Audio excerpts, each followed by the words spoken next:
All right, everybody. We have arrived, after looking pretty much a lot in depth at motion of a fourth and a fifth, a third and a sixth, at our last root position motion that we need to really talk about here, and it's motion of a second.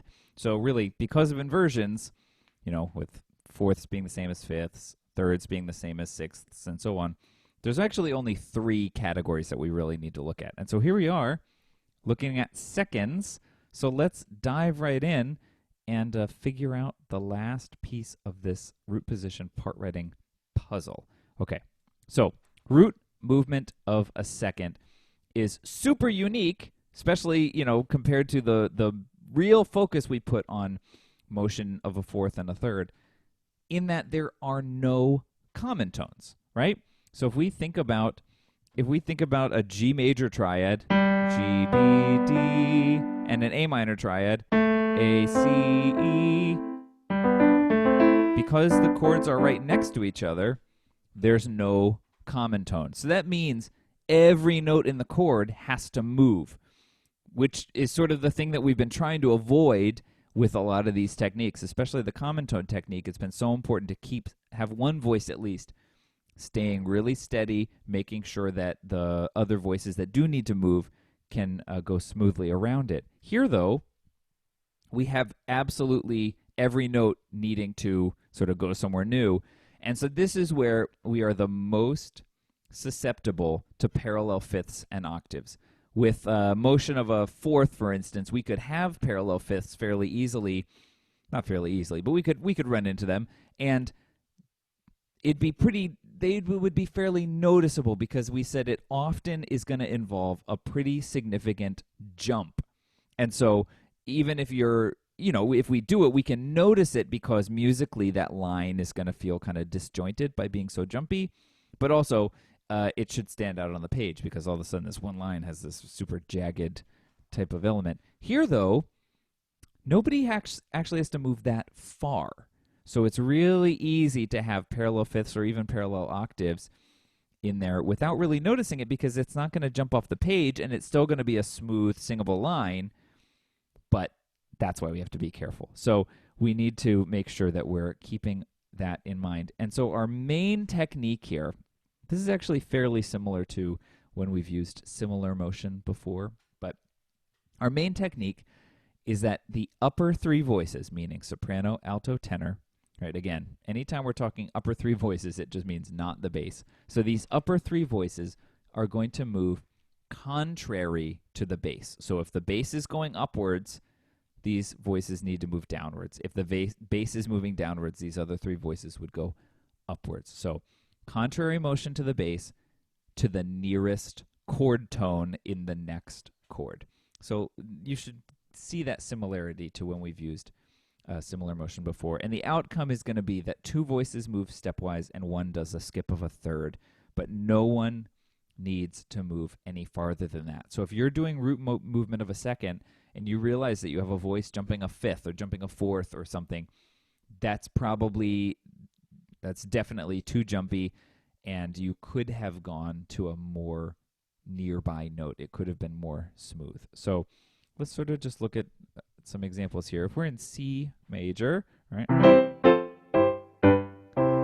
we could start on this 4 chord and go to 5, right? Really similar or really common progression to go from 4 to 5. We have a lot of songs.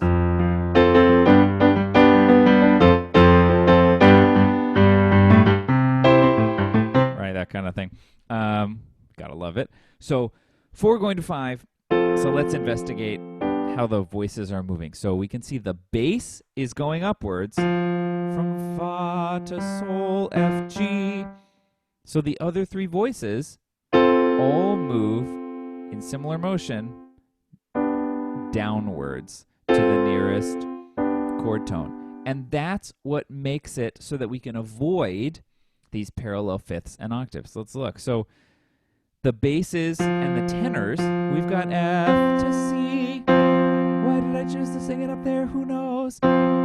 So if they're there and the tenors don't move downwards, which gives us that lovely motion, if they say, you know what, I want to go upwards, the basses get to move upwards. Why can't I too? You see, we're on that parallel fifth train, right?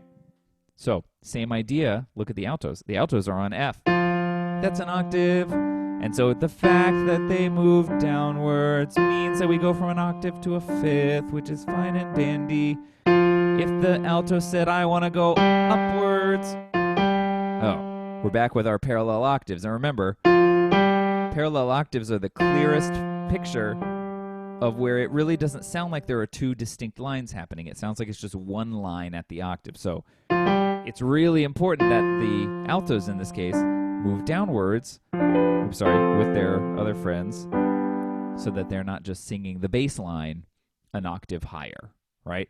So that's when the bass moves up.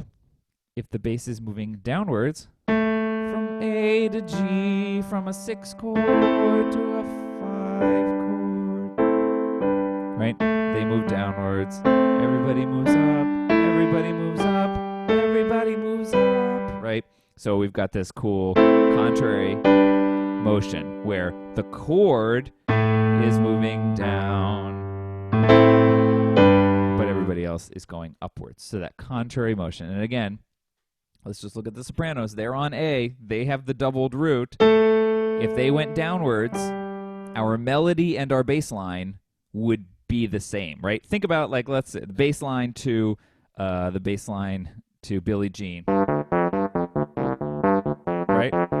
That's awesome. And it's made more awesome because the parts above it, right, go in a different pattern. If this bass line was happening and Michael Jackson said, oh, I've got a great melody to go with that, and it goes like this.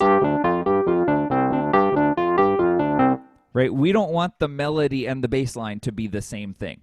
So it's important here that as the bass line moves down, the melody and the other upper voices goes upwards. So that's root motion of a second. And so if we mix that all together, we now can have this really great musical texture in which we've got root motion of all the different types here. We've got like a fourth here from 1 to 4, in which we've got our jump of a fourth thing, because the tenors are feeling spicy. Tenors always feel kind of spicy, right? Then we can go with common tone motion and parallel sixths to the next one. Now we've got from 1 to 6.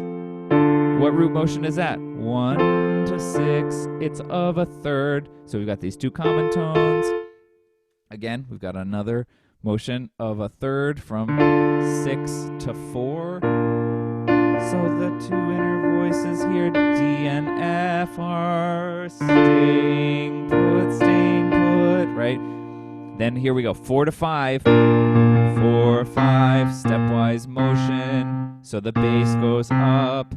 So the upper voices go contrary to the bass. And can you hear the balance there? The bass goes up, but everybody else moves downwards. That's really great, and that keeps us from having these spots. See how it feels like this is all too connected? We kind of we like there to be this sense of independence where bass moves up, everybody moves down the other way, right?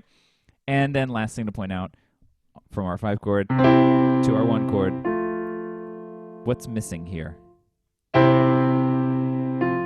This F chord is F, A, no C, right? So this is another example of that triple root cadence, because in the alto part, look, the altos have kind of a boring part here. Bum, bum, bum, bum, bum, bum, bum. But at least they end on the tonic. Do, do, do, do, do, ti, do. Right? It would be pretty terrible if they had to sing 5 Fs in a row. Do, do, do, do, do, ti, sol, and then they didn't actually get to resolve. So just a reminder, triple root cadence can happen on the very last chord of a piece.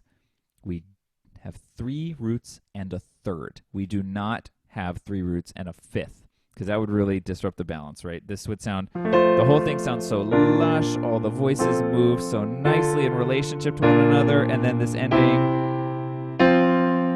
without a third would sound so empty, right? So we want to have that third. Okay, one last thing to look at here.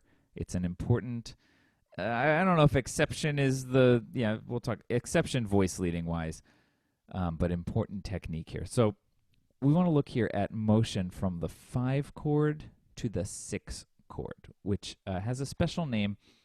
Some people call this a deceptive cadence. I tend to prefer deceptive motion or deceptive progression, because the 5 chord, as we sort of can usually hear, the 5 chord wants to go to 1. That's the whole deal of the 5 chord. Right?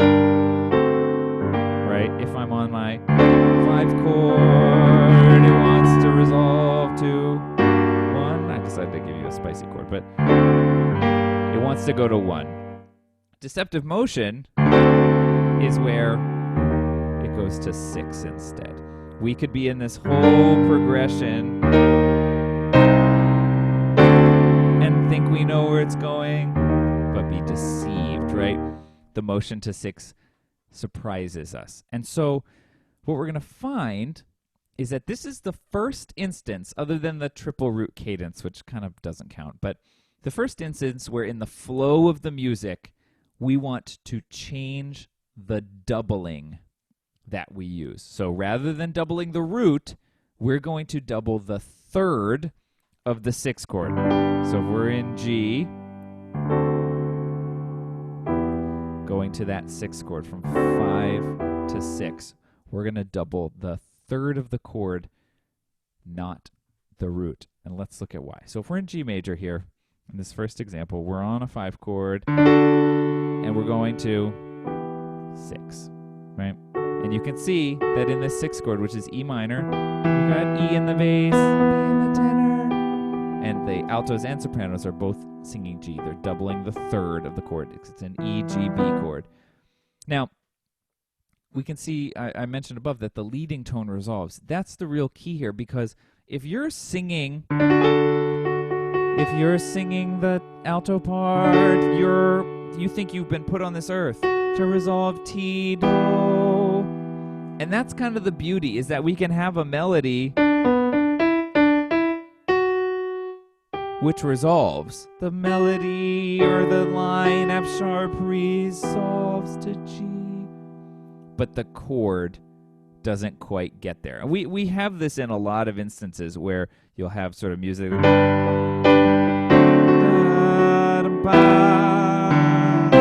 Right, you'll loop it around. Here is the end of my song.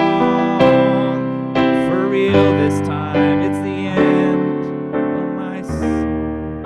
Right? Sort of have that sort of line resolving, even though the chord isn't what we have or what we expect to be paired with it, which is kind of great. So you can see that this is our preferred voice leading, and it's the same if we're in minor.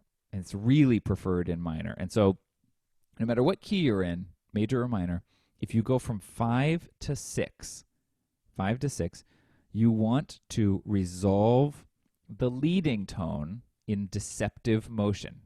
Deceptive motion is what we call this. And it's important to point out, this does not include motion from 6 to 5. That's not what we're talking about. 6 to 5 just happens. Doesn't get a special name. Even though it's the same chords, the fact that it's flipped around doesn't get anything special. 5 to 6, though, because 5 has such a strong functional pull towards the 1 chord, it's worth discussing and naming what happens when it doesn't behave the way we expect it to, when it sort of, surprises our expectations. So, deceptive motion, we want to resolve the leading tone, which results in a doubled third on 6. And that's the case whether we're in G major, right? Or we're in G minor. We could have this 5 to major 6 chord there. So beautiful. In here, having the sopranos and the altos doubling the third of the chord is so lovely. I want to point out that technically speaking, it's not terrible to not double the third, but instead to use a frustrated leading tone in major. They think they really are going to get to resolve, but instead they don't. Little sort of womp womp for the altos there. But the issue is that in minor, if we're in G minor, if you get to this 5 chord and you're on the leading tone, you're singing alto, you've got the F sharp. If you don't resolve up, you have to resolve down, bottom, which kind of just isn't nearly as smooth.